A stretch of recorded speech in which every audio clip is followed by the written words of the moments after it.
निमित्तानं अभिवादनही केलं आणि डॉक्टर बाबासाहेब आंबेडकर यांच्या जयंतीच्या निमित्तानं भारतवासियांना सगळ्यांना खूप खूप शुभेच्छा देतो। सर, पण ज्या प्रकारे आरोप होतोय की कुठेतरी बाबासाहेबांचं संविधान जे आहे तो बदलण्याचा प्रयत्न सुरू आहे, कसं बघते याकडे? हिंमत लागते त्याला। जनता आता हुशार झाली, जनता कार्यक्रम लावल सगळा, सोडणार नाही। एवढी सोपी गोष्ट नाही। त्यांनी तर न्याय दिलाय, त्याच संविधानानं न्याय दिलाय।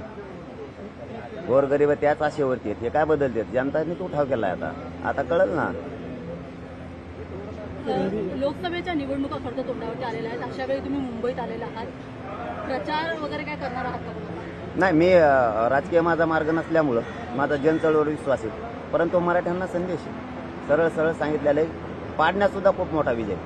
पाडा, तुम्हाला ज्याला पाडायचं त्याला पाडा, कारण मी कोणाकडूनच नाही, ना इकडून आहे ना तिकडून आहे, ना विकास आघाडी ना कोणची युती, कोणाकडून नाही। मी गोरगरिबांच्या बाजूने आहे। माझं स्वप्न एकच आहे की गोरगरिबांच्या लेकराला आरक्षण द्यायचं आणि ते मोठं झालेले बघायचे। त्यामुळे राजकारण माझा मार्ग नसल्यामुळं यावेळी समाजाच्या हातात निवडणुकीत समाज बरोबर कार्यक्रम करणार आहे। पुढच्या वेळेस विधानसभेला जर त्यांनी 6 जूनपर्यंत आरक्षणाचा विषय मार्गी नाही लावला तर विधानसभेचे मात्र आम्ही ताकदीनं तयार करणार आहे। समाज 100% सगळ्या जाती धर्माचे लोक एकत्र घेऊन करणार आहे। आणि तसं तर मी 4 तारखेला 4 जूनला शक्यतो आमरण उपोषण करणार आहे, कारण 8 जूनला महाराष्ट्रातल्या 6 करोड मराठ्यांचा 900 एकरवरती नारायणगडावरती कार्यक्रम आहे। सरकारला कळल ताकद काय असते, कारण यावेळेस मैदानात मी नाहीये, त्यावेळेस मी असणार।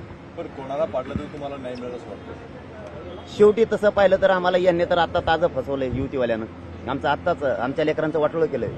त्यांना स्वतःची आई बहीण दिसते, पण राज्यातल्या करोडो माता मावल्या रस्त्यावर आल्या होत्या, त्या आई बहिणी मात्र सरकारला दिसत नाहीयेत। आमच्या छातीत महिलांच्या गोळ्या लागल्या, त्या पण त्यांना दिसत नाहीयेत। यांनी काय दिलं नाही, आणि ते महाविकास आघाडी ते तर कोणते शान आहेत, त्यांनी 40 वर्ष काय दिलं नाही, होतं ते आरक्षण घातलंय आमचं। परंतु आता आमच्यावरतीच विश्वास आहे, आमच्या गोरगरीब जनतेवर। गरजवंतांचा लढा आहे तो आम्ही जिंकणार आहे, 100% जिंकणार आहेत। यांना किती आडू एवढ्या मराठा बांधवांना तुम्ही कोणाला मतदान करायला असं सांगा, म्हणजे तुम्ही महाविकास आघाडीच्याही विरोधात, महायुतीच्या देखील विरोधात, कोणाला मतदान करायचं? समाजाला कळालंय कोणाला करायचं। शेवटी वळही लक्षात ठेवावं लागणार आहे आमच्या आई बहिणीवरची आम्हाला, आणि त्यांनीही काय दिलेलं नाही, महाविकास आघाडीनं काय दिलेलं नाही। समाज वंचितचा प्रकाश आंबेडकर तुम्हाला भेटले होते? नाही, आता आम्ही जर 30 तारखेला आमचा अपक्ष उमेदवार देण्याचा विषय झाला असता तर आम्ही जवळपास 6 जाती धर्माचे लोक एकत्र होतो। ते नाव आज सांगून टाकतो, जाऊ द्या। दलित बांधवही सगळे सोबत होते, मुस्लिम बांधवही होते, लिंगायत समाज सुद्धा सोबत होता, आणि 12 बलुतेदार पण होते, मुस्लिम सुद्धा सगळे होते। मराठा आणि हे एकत्र आले असते यांचा उलटा कार्यक्रम लागला असता, पण आम्हाला वेळ कमी होता, कारण ही निवडणूक लोकसभेची खूप मोठी आहे, आणि आपल्याहून राजकारणात गणित समीकरण आपल्याला जुळवता आले पाहिजेत। आपण राजकीय परिपक्व पाहिजेत, आपण भावनेच्या जीवावरती सामाजिक आंदोलनं करू शकतो, परंतु राजकारण भावनिक याच्यावर करू शकत नाहीत। आपण तिथे समीकरण जुळले पाहिजेत, तरच समाजाचं भलं होतं। नसता समाज मीच एक केला आणि उद्या मातीत मीच घातला असं झालं असतं, मी माझा समाज मातीत या राजकारणासाठी घालू शकत नव्हतो। म्हणून मराठ्यांनी यावेळेस विचारपूर्वक विचार करा, मजा बघा। आणि सध्याची पोझिशन अशी की मराठी कोणाच्याच सभेला जात नाही, कोणाच्या प्रचाराला जात नाही, मजा बघतात। राईट कार्यक्रम लावणार आहे, ते पाडण्यास सुद्धा खूप मोठा विजय। पाडा। मराठा आंदोलनाची जिथून सुरुवात झाली त्या जालन्यामध्ये सध्या महायुतीकडून दानवे आहेत, तर महाविकास आघाडीकडून काळे खरं तर उमेदवार दोन पण आहेत।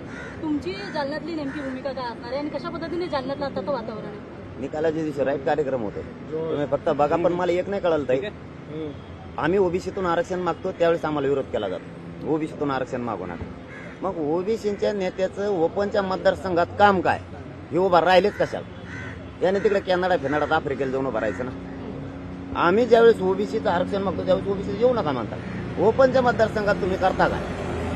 मराठ्यांना याचा सुद्धा विचार करावा लागणार आहे, आणि यावेळेस विचार केला आहे। गाव खेड्यातला सर्वसामान्य मराठा माणूस ही 100% आमच्या सोबत आहे। हे आता 4-2 माकडं त्यांचं खात्याचं, त्या राजकीय नेत्याचं, ते जरा पळत येते इकडून तिकडून, पण त्यालाही उद्या सरपंच पदाला, पंचायत समिती, जिल्हा परिषदला सुद्धा यायचे। नेत्याकडून बोलते, म्हणजे मी बोललो नेत्याला, राग आला आमच्या मराठ्याच्या माकडाला, म्हणजे त्याच्याच जातीला खाणार आहे, तो सुद्धा घेणार आहे। त्यातलं एक आमदार तर असा आहे, त्याचं पूर्ण गाव कुणबी निघालं, ते माझ्याकडे आंतरवाली सर्टिफिकेट घेऊन आले, ते म्हणतो मग लय कल्याण झालं, हे निघालं, आणि तेच माकडी इथं मला अटक करा म्हणून विधानसभेत बोलवतो।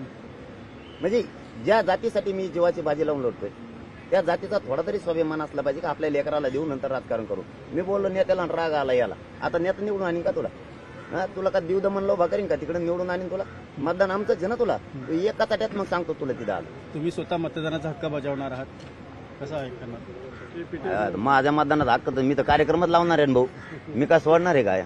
मी तर सोडणारच नाही, सगळा समाजच सोडणार नाही दादा. ही रिअल परिस्थिती. गावखेड्यातला विषय वेगळा आहे, शहर भागातला विषय वेगळा आहे. गावखेड्यातल्या सगळ्या मायबापांचं आत्ताही म्हणणं, मी गावखेड्यात जातो त्यावेळेस की एवढ्या वेळेस पाहिजेच होता म्हणजे झटका, परंतु माझी तयारी पण नव्हती. आणि दादा काय असतं, राजकारणाचा विषय वेगळा आहे, कारण हे नाण्याच्या दोन बाजू आहेत. समाजकारण करताना आपल्याला एकमत लागतं आणि राजकारण करताना बहुमत लागतं. बहुमताशिवाय राजकारणाला किंमतच नाही, तरच गुलाल पडतो.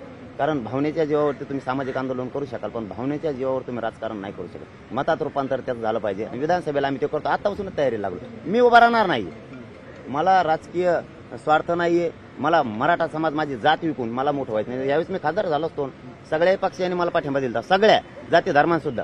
मग मला आयतं होतं राव, त्यात पगार भेटतो म्हणतात. माझ्याजवळ 8 आणा बी नाही पगार. हे रेल्वे फुकट, विमान फुकट, मपली बायकोन मी दिल्ली जाऊन गुलाबजांबू खाल्ले असते. ठीक आहे, आयतं होतं ना, कुणी सोडलं. मी लात मारली जातीसाठी, त्याच्यावर मला नाही करत त्याची. विधानसभेत सुद्धा आम्ही त्यात उतरणारच नाहीये, मी नाही वैयक्तिक. पण कार्यक्रम मात्र दाखवणार, कारण 92 ते 93 मतदारसंघ असे महाराष्ट्रात 288 पैकी नुसतं मराठ्यांचं वर्चस्व आहे त्याच्यावर. मी कार्यक्रम लावल्याशिवाय यांचं सोडित नाही. जर यांनी नाही दिलं ना 6 जून पर्यंत आरक्षण, तर विधानसभेची तयारी सुरू झाली म्हणून समजायचं. करेक्ट कार्यक्रम होणार.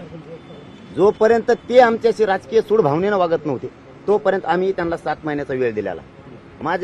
मी कोणाला सोडत नाही. देवेंद्र फडणवीस साहेबांना कधी बोललो का मी 6 महिन्यात? नाही. त्यांनी आमच्यावर डावराचा सुरुवात केली. तुम्हाला कालचं उदाहरण सांगतो. आताही नांदेड, लातूर आणि बीडमध्ये गुन्हे दाखल करायचे चालू. सप्त्यामध्ये डीजे वाजत होता गेवराई तालुक्यात. सप्त्यामध्ये डीजे नाही आला हो. ते हलकी वाजणारे बिचारे, ते 200, 300 रुपये कमवणारे बिचारे, त्यांच्यावर गुन्हे दाखल. महिलांवरती, त्या वाघोलीच्या महिलांवर केले, नांदेडच्या आणि लातूरच्या महिलांवर गुन्हे दाखल. एक महिला तडीपार केली. तडीपार ही देशातली पहिली घटना असते. तडीपार लिहिलंय काय त्या नोटीसवरती, तडीपार करताना तुम्ही सामाजिक आंदोलन लई करता म्हणून. अरे काय भाषा झाली, याला काय गृहमंत्री म्हणतात? तुम्ही काय वागता? ही कोणची सोड भावना आहे तुमची लोकांशी वागण्याची? तुम्हाला शान वाटायला पाहिजे होती. देवेंद्र फडणवीस साहेबाला शान वाटायला पाहिजे. त्यांनी कॉलर टाईट करायला पाहिजे होती की एक राज्यात माझा असा माणूस आहे की इमानदारीला लढतोय, कोणाला मॅनेज होत नाही फुटत. त्यांनी अशी कॉलर टाईट करायला पाहिजे. आमच्याबद्दल त्यांची ही भावना पाहिजे. ते आम्हाला अटक करायला बघते यासाठी नियमित. कुठं यासाठी झोपले होते मग हल्ला झाला तेव्हा. म्हणजे ज्या पोलिसांनी गोळ्या मारल्या, ज्यांनी छातीवरती दगड मारले, जिटा मारल्यात, त्यांना निलंबित करायचं तर त्यांची बढती केली यांनी. मी ती पुऱ्या 8 दिवसात माहिती घेतली. सगळ्या पोलिसांची बढती केली. ही बक्षीस देणार गृहमंत्री साहेब आणि त्यांना सपोर्ट मुख्यमंत्री देणार. मुख्यमंत्र्यांना मी 7 महिन्याची वेळ नाही दिला. त्यांच्या शब्दाची किंमत नाही केली समाजानं. समाज तुम्ही कोणत्या पक्षातून कोणकडे गेलं, समाजाला काय देणं घेणं नव्हतं. समाजाला एकच अपेक्षा होती, शिंदे साहेब आरक्षण देऊ शकतो. पण ते ज्या दिवशी म्हणले ना लिमिट तोडलं की मी करेक्ट कार्यक्रम करत असतो, त्या दिवशी मराठ्यांच्या मनातूनच शिंदे साहेब उतरले. आम्ही सांगितलं मर्यादा तोडले का आम्ही करेक्ट कार्यक्रम करत असतो, कारण मला देणं घेणं माझ्या समाजाशी, कोणत्या सरकारची फेरकारची नाही. आणि ते विरोधी पक्षाला मोजित नाहीत आम्ही, कोणालाच नाही. कारण यांनी कुणीच चांगलं नाही केलं. आमचं सगळ्यांनी वाटलं त्यांनी 16% आरक्षण घातलं. आमच्या आज नोकर वर्ग सुद्धा आमच्या लोकांच्या बढत्या होत नाही, शिक्षणात नाहीत. आता ते 10% आरक्षण दिले. या आरक्षणामुळे मला इतक्या पोरांनी परेशान केलंय फोन करून. त्यांना नोकर भरती सुद्धा पोलीस भरती जाता येत नाही. कशाला दिलं मग ते? आम्ही याच्यासाठी ते नको म्हणत होतो. मराठा आणि कुणबी एकच आहे. या कायद्याच्या बाजूनं आणि सगळ्या सोयऱ्यांच्या कायद्याच्या बाजूनं जो असेल त्याला मराठ्यांनी मतदान करावं. परंतु ओबीसीच्या मताची जशी भीती आहे तशी मराठ्यांच्या मताची भीती इथून पुढे वाढली पाहिजे. असे पाडा की तो कव्हाच उभा नाही राहायला पाहिजे इथून पुढे निवडणुकीला, इतकं बेकार पडला पाहिजे. लोकसभेची निवडणूक म्हणजे तुमच्यासाठी एक मोठी संधी आहे का? नाही समाजासाठी. मी तर मैदानात नाही ना, मग तर मी सांगू शकलो असतो आताच कोण पाडणार आहेत काय. आता मी सांगितलंय, जो सगळ्या सोयऱ्याच्या अंमलबजावणीच्या बाजूनं मराठा आणि कुणबी एकच या कायद्याच्या बाजूनं असेल, मग तो कोणत्याही पक्षाचा असू द्या, त्याला मदत करा. पण पाडण्यास सुद्धा मोठा विजय. यावेळेस पाडायचं शिका, जेणेकरून आपल्या मताची भीती होईल. धन्यवाद. संविधान निर्मात्याच्या मी आंबेडकर साहेबाला खूप मानतो. मी आंबेडकर साहेबांना खूप मानतो. त्यांचा शब्द मी आंबेडकर साहेबांचा नाही डावलत, कधी डावलत नाही मी आंबेडकर साहेबांचा शब्द. कारण ते आमच्या पाठीशी पहिल्या दिवसापासून, आणि त्यांनाही समाज काही धोका दगा फटका याचा सुद्धा नाही होऊ देणार. कोणताच समाज नाही होऊ देणार या निवडणुकीत. संविधान निर्मात्याच्या इथे विनम्र अभिवादन करायला आलेले आहात. काय तुम्ही जे मराठा आरक्षण मागत आहात ते कायद्याच्या चौकटीमध्ये, संविधानाच्या चौकटीत बसलं पाहिजे. 1 मिनिट हो, जरा थांबा, तुमचा आवाज खूप झाला. 100% संविधानाच्या चौकटीत बसतंय आणि आम्ही त्यांना मानतो बसतंय. कारण मराठा आणि कुणबी एक आहे. तुम्हाला आता एका सेकंद म्हणजे 1 मिनिटाच्या आतच सांगतो, मंडल कमिशननं जे आरक्षण दिलं होतं ते आरक्षण कुठलाही अहवाल त्यांनी स्वतः बनवलेला नाही. इंग्रज काळातले अहवाल त्यांनी घेतलेला आहे. त्यांनी कोणाला मागाससिद्धही नाही केलेलं. मराठ्यांची भारत देशावर अशी जाते की 200 वर्षापूर्वीचे पुरावे मराठ्यांचे शासकीय नोंदीचे सापडले की मराठा कुणबी आरक्षण आहे. म्हणून आमचंच आरक्षण संविधानाच्या कसोटीवर टिकणार आहे आणि ते काहीच होत नाही. हिंदू कोड बिलमध्ये सुद्धा सगळे सोयरे शब्द आहे. गणगोतानुसार ज्यांच्या सोयरिके जुळत्यात ते सगळे सगळे सोयरे ज्याच्या नोंदी मिळाल्यात त्या आधारावर त्याला कुणबी प्रमाणपत्राचा लाभ द्यायचा आहे. हे सगळं संविधानाच्या चौकटीत टिकतं आणि सरकारची जबाबदारी टिकवणं आमची नाही. सरकार आम्ही नाही येत. तुम्ही त्याच्यावर अभ्यास केला. 4 जजेस तुम्ही त्याच्यावरती बसवले होते. आयएस दर्जाचे अधिकारी होते. तुम्ही घटनेचे अभ्यासक होते, कायद्याचे पण अभ्यासक होते, आरक्षणाचे अभ्यासक होते, मागासवर्ग आयोगाचे त्याच्यात अभ्यासक होते. तुम्ही सगळ्यांना मिळून तो शब्द ठरवलेला. टिकवण्याची जबाबदारी तुमची. म्हणून आम्ही वाचित सांगितलं होतं गुलालाचा अपमान होऊ देऊ नका, तुम्हाला जड जाईल. आणि तुम्ही जर आता नाही दिलं तर 4 जूनलाच मी पुन्हा उपोषण सुरू करणार आहे. म्हणजे काही मराठ्यांच्या म्हणतो मी तुम्हाला, यांना गुलालात दंग राहू द्या. मला माझा समाज मोठा करण्यात दंग राहायचा. मला माझ्या समाजासाठी कोण निवडून आला कोण पडलाय याच्यात माझा मराठा समाजाला आनंद नाही वाटत. काही मराठ्यांचे करतील निवडून आले, पण आम्ही त्याच दिवशी जीवन मरणाची झुंज देणार आहे. आणि 8 जूनला महाराष्ट्रातल्या सगळ्या मराठा समाजाला माझी विनंती आहे की नारायणगडावरती 900 करोडचे कार्यक्रम होतोय. मराठ्यांनी एकानं सुद्धा घरी राहायचं नाही. माता मावल्यांसह महापूर आल्यासारखे मराठी त्या नारायणगडाकडे निघले पाहिजे. शक्ती या देशाला पुन्हा एकदा दाखवून आपल्या लेकराला न्याय मिळवायचा. सर, धन्यवाद. तुम्ही चैतन्यविरोधी आहात, मुख्यमंत्री सुद्धा चैतन्यविरोधी दाखवत आहेत. नाही मी भेटत नाही कोणाला. कारण मी माझ्या समाजाला भेटतो आणि मी काय मैत्री करायला आलेलो नाही. मी समाजाला न्याय देण्यासाठी काम करतोय. मी मित्रत्व निभत नाही. मागत मित्रत्व निभायचं असतं बाबा.